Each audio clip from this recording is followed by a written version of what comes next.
Assalamualaikum warahmatullahi wabarakatuh.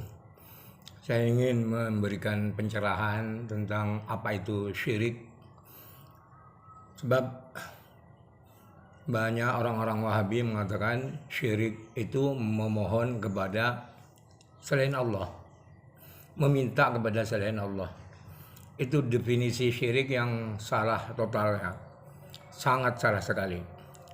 Syirik itu adalah di hati ada keyakinan bahwa ada selain Allah yang punya kemampuan, punya kuasa melakukan ini misalnya. Walaupun tidak semuanya. Itu syirik yang benar begitu. Menyekutukan Allah itu artinya punya keyakinan bahwa ada yang maha kuasa. Walaupun tidak maha, walaupun hanya satu yang dimiliki, yang mampu dilakukan oleh seseorang atau jin atau apa ya, melakukan ini. Dia mampu sendiri, bukan karena pertolongan Allah Subhanahu wa taala. Itu namanya syirik.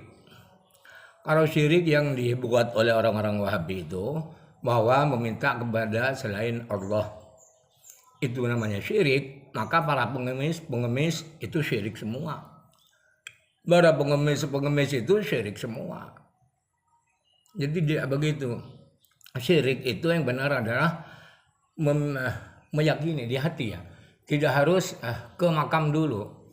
Walaupun di rumah, di kamar rumahnya sambil merokok, punya keyakinan bahwa orang ini, si fulan ini punya kemampuan begini tanpa dibantu oleh Allah Subhanahu wa taala.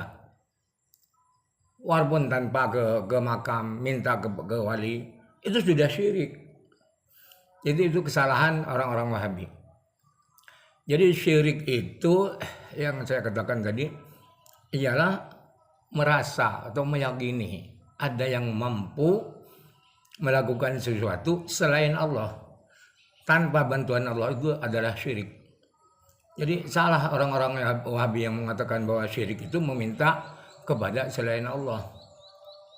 Misalnya kita meminta atau bertawassul kepada Syekh Abdul Qadir Jilani misalnya, wahai Syekh Abdul Qadir Jilani, tolonglah saya banyak hutang misalnya, saya seret rezeki saya, tolonglah Syekh Abdul Qadir Jilani. Itu tidak apa-apa selama di hati orang yang bertawassul seperti itu, yang punya kemampuan hanya Allah, hanya lewat orang yang dekat dengan Allah di dalam hatinya. Karena Syekh Abdul Qadir Jilani dia orang yang dicintai Allah, karena wali Allah, maka beliau lebih banyak diijabah oleh Allah permintaannya. Itu tidak apa-apa, tidak syirik itu. Bahkan lebih baik kalau kita banyak dosa, merasa banyak dosa sehingga memohon kepada Allah secara langsung, kayaknya lama akan dikabulkan oleh Allah misalnya, sehingga bertawassul kepada para nabi, kepada para wali Allah. Itu tidak apa-apa ya. Jadi salah besar orang-orang Wahabi yang mengatakan syirik itu meminta kepada Allah. Para pengemis itu bisa syirik.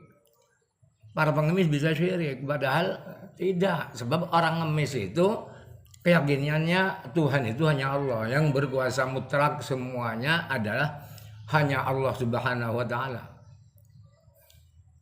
Itu ya yang benar daripada definisi syirik itu begitu. Orang-orang Wahabi itu orang Israel ya. Israel itu dibela oleh orang-orang Wahabi. Kenapa mereka tidak merasa syirik? Karena tanpa Israel mereka merasa terancam hidupnya, sehingga harus mendukung Israel. Pemerintah Saudi itu kan mendukung Israel. Ya karena merasa bahwa Israel itu adalah orang-orang yang gagah dan berkuasa sehingga mereka dukung. Buktinya Al-Albani ya, yang Shahahul Balhani Dha'afahul Al-Albani, sampai segitu tinggi menilai Al-Albani sampai segitu. Tapi Albaninya sendiri mendukung Israel, memuja-muja Israel. Kenapa tidak Al-Albani yang mereka serang oleh Wahabi itu? Jadi itu yang mohon dipahami bahwa syirik itu tidak seperti yang beredar di medsos yang disampaikan oleh orang-orang Wahabi bahwa punya keris, misalnya di atas rumahnya ada kerisnya, syirik. Karena sebab orang punya keris itu kalau keyakinannya masih Allah yang punya kuasa, punya kemampuan, keris itu hanya sebagai perantara karena di mantra-mantra, karena dibacain ditirakati oleh orang yang membuat keris sehingga ada khasiat pada keris itu, dan dibuktikan sendiri bahwa keris itu punya khasiat begini-begini. Itu tidak apa-apa selama yang punya kuasa, yang punya kemampuan, yang bisa memberikan ini hanya Allah dalam hatinya, itu tidak syirik. Demikian ya pencerahan dari saya. Assalamualaikum warahmatullahi wabarakatuh.